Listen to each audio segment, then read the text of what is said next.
Hello everyone and welcome to my channel. Today I'm going to take you through a design for a necklace using Bargain Bead Box products. Mostly. A couple of my own too. These are my own that I've added in, and these will just help me fill out this necklace. And I'm using my own tiger tail and my own crimp tubes, which I didn't have any in the right colour, but these are sort of an antique bronze and they're the only colour I had that was pretty close, but you can use a different one if you like. Same with the tiger tail wire. If you don't have a black, you can just use your regular tiger tail. It's really not going to make any difference. And what I would like to do for this design is I bought a big box of beads and things from my friend, and this piece that she had made was in there and I really liked it and I wanted to imitate it in some way, and I think it could have a real ancient look with these bits, so I'm just going to throw something together and see what we can come up with. So the first thing I want to do is recreate this drop, which I'm going to use this for, and I'm also going to stick one of these on the very end because I'm going to be using seed beads. I don't think a seed bead is going to fit in there. It might, but just, and it'll hide it. So I'm going to use these darker ones. These are Tohos. You don't have to use 15-0s at all. You can just use 11-0s. You can use Chinese seed beads. It's just about using what you have, and these were the closest matching colour I had to anything. So this length I've cut because this sits perfectly where I want it to sit. I'm just going to measure it against this. Now I will put the measurements and everything in the description box below, and everything that I use as well, but for now I'm just going to match it up with the necklace that I have. I will share the length with you later, and I'm going to start by grabbing just one of these tiny seed beads and pop that on the end. If I can get it on there. Try this end. There we go. One of the tiny seed beads right on the end, and then holding both ends, we're going to take one of these crystals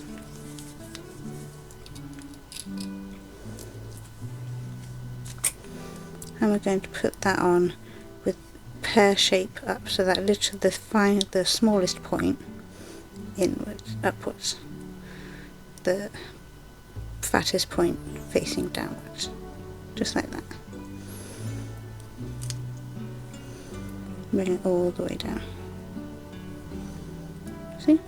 Just like that.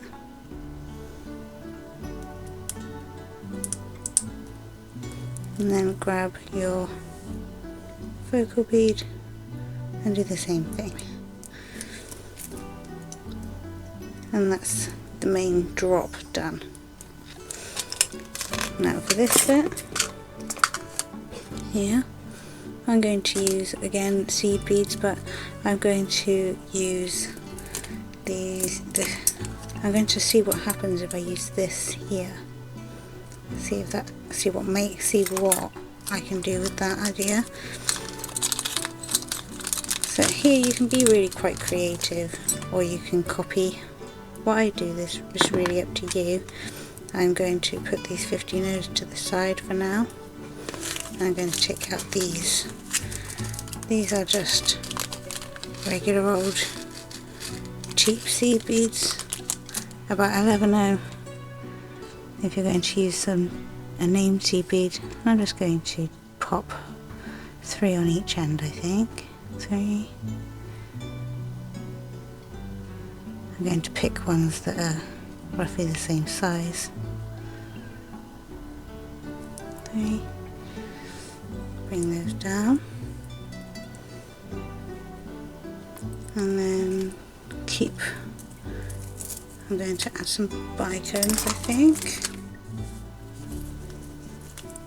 I am just making this up as I go along, what I think is going to look nice.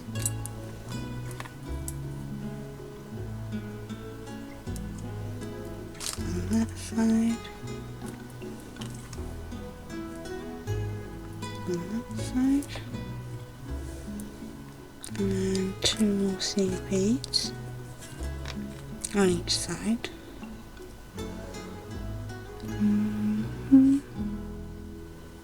One, 2. Oops, sorry about that. We got that far, and then I'm going to add 2 of these, well, 1 each side. So on this side and 1 that side.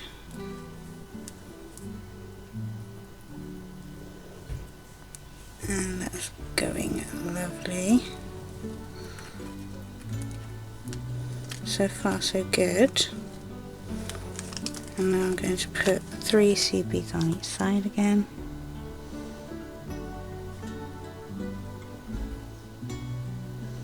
So if I put the 3 seed beads on, and then a bicone, and then another 3 seed beads.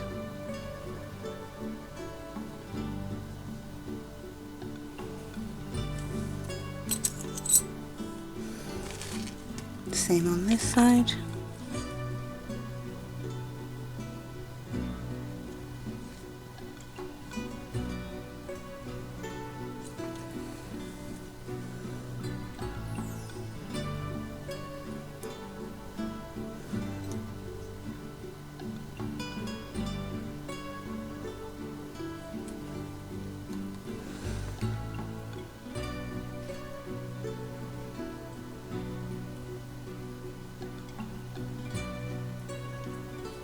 And as you can see, the hole is very large, so these seed beads would probably disappear straight into there. So to stop that from happening, I'm going to use these pear-shaped ones, kind of like a plug. So you're going to go back first, so they're that way up. Same on the other side.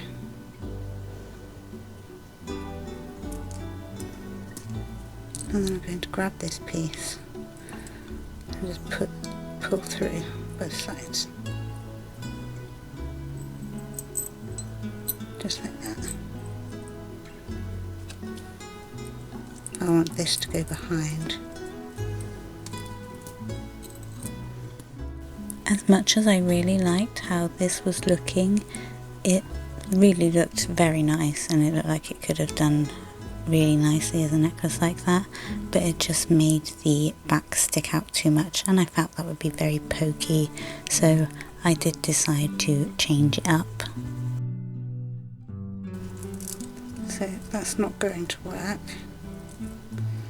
So instead I'm going to bring in the Z or Zi. I'm really not sure how you say it.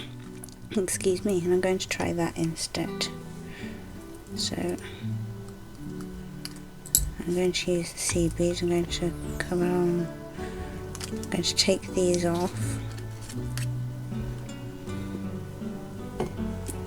and instead we're going to pop in that way and in that way and pull that down. Just like that, and that works out much better. And now you want to start working on the rest of it. So if you want to, I'm going to grab, well, I'll do a little bit on each side. I'm going to do to keep it even. So that's 1, 2, 3. I like working in this 3s. This is keeping it nice and even. I'm going to come back in with the bicone.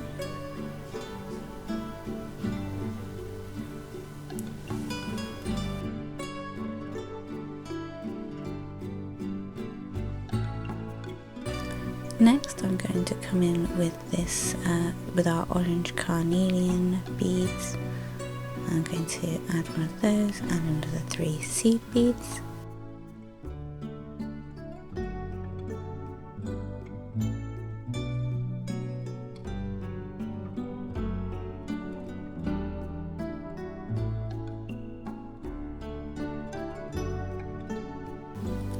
And then another bicone, because I think I'm going to keep with the bicone in between each new bead, and then another 3 seed beads.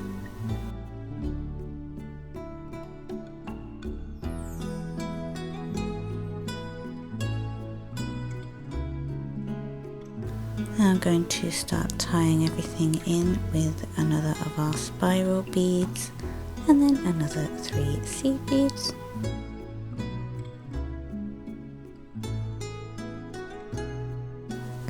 And then we want another crystal bicone and another 3 seed beads.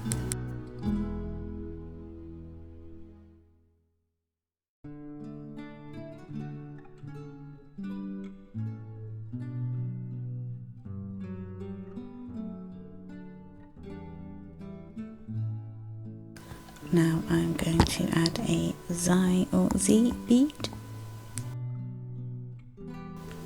And then again 3 seed beads, 1 bicone, 3 seed beads, and then I'm just going to repeat these first 3 beads. So I'm going to use another Carnelian, another spiral bead, and another seed bead.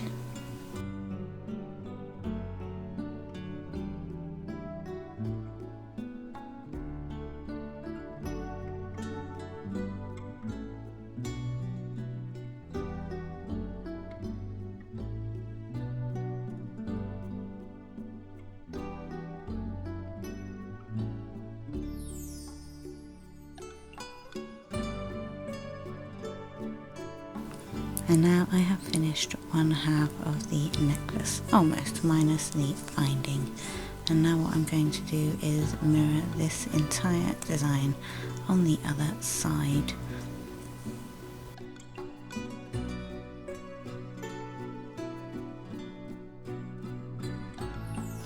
Just to make sure my design is going to be long enough, I'm going to sit here and measure it now.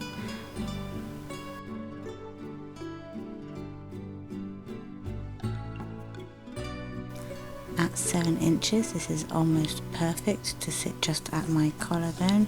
I'm just going to add a few more to make it 8, so that it makes it a 16-inch necklace around my neck.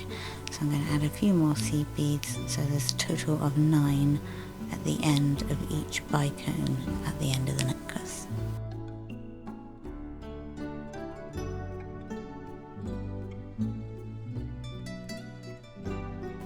And just copy that onto the other side. And now both halves are complete. I am really pleased with how this necklace has turned out. I'm now going to start to attach my toggle clasp. I'm going to take my crimp tube .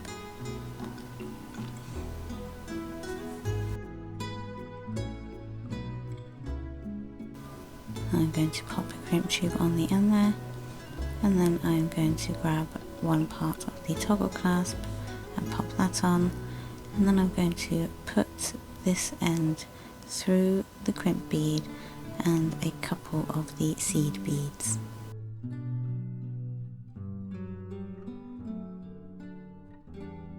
It can help to grab a pair of pliers to help you get a grip on that tiger tail wire, and then you just want to position it.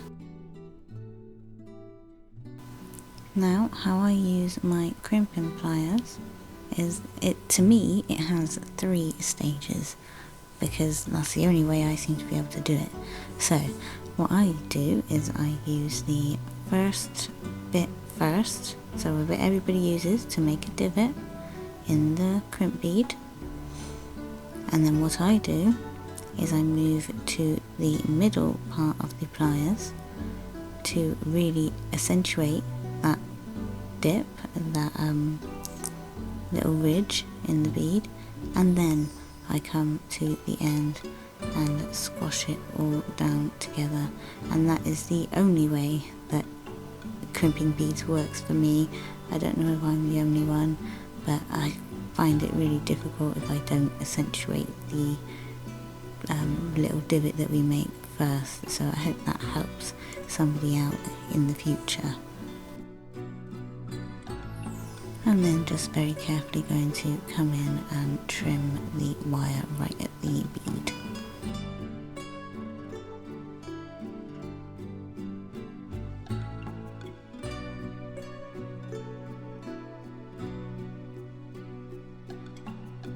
I'm going to attach the other toggle on the other side in the same way. And here we have it. This necklace is absolutely gorgeous. I'm in love with the colours. It's very autumnal but still very warm and tribal and ancient, and I really like it. It's really turned out everything that I hoped it would. Not I thought it would, but hoped it would. And I hope you like it too. I hope I've inspired you and your uses for your Bargain Bead Box this month. I hope you'll join me for future design videos, and maybe one day I'll find an unboxing that I can do in time for you, but for now I will stick to design ideas and sharing them and inspiring people. Thank you for joining me. Please take care. Ta-ta.